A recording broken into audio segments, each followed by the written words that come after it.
ఒక పిచ్చి ఆసుపత్రిలో ఇద్దరు పిచ్చివాళ్ళు ఉన్నారు. ఒకరోజు వాళ్ళు పిచ్చివాళ్ళ కోసం చేసిన చెరువు అంచున తిరుగుతుంటే ఒక పిచ్చివాడు కాలు జారి నీటిలో పడిపోయాడు. అతనికి ఈదడం రాకపోవడంతో నీటిలో మునుగుతున్నాడు.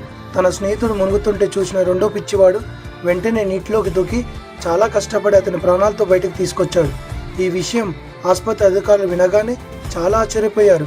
వాళ్ళకు అనిపించింది ఇప్పుడు ఈ పిచ్చివాడు పూర్తిగా బాగానే ఉన్నాడని. వెంటనే అధికారులు అతన్ని ఆఫీస్కి పిలిపించి ఇలా చెప్పారు, నీకు ఈ రెండు వార్తలు ఉన్నాయి, ఒకటి మంచిది, ఇంకోటి చెడ్డది. మంచి వార్త ఏంటంటే నీకు పిచ్చి ఆసుపత్రి నుండి విడుదల చేస్తున్నాం, ఎందుకంటే నీ మెదడు ఇప్పుడు బాగుంది, నువ్వు నీ స్నేహితుడి ప్రాణాలు కాపాడినందుకు. ఇప్పుడు చెడ్డ వార్త ఏంటంటే నీ స్నేహితుడు నువ్వు కాపాడిన వెంటనే బాత్రూంలోకి వెళ్ళి ఉరి వేసుకొని ఆత్మహత్య చేసుకున్నాడు. ఇప్పుడు అతను మరణించాడు. దీనికి ఆ పిచ్చివాడు ఇలా సమాధానం ఇచ్చాడు, అతను తనకు తాను వేసుకోలేదు సార్, నేను అతన్ని ఆరిపోయేందుకు తాడుతో కట్టేసి ఉంచాను, ఎందుకంటే అతను చెరువులో తడిసిపోయాడు కదా. ఇది వినగానే అధికారులు షాక్కి గురయ్యారు. ఈ వీడియో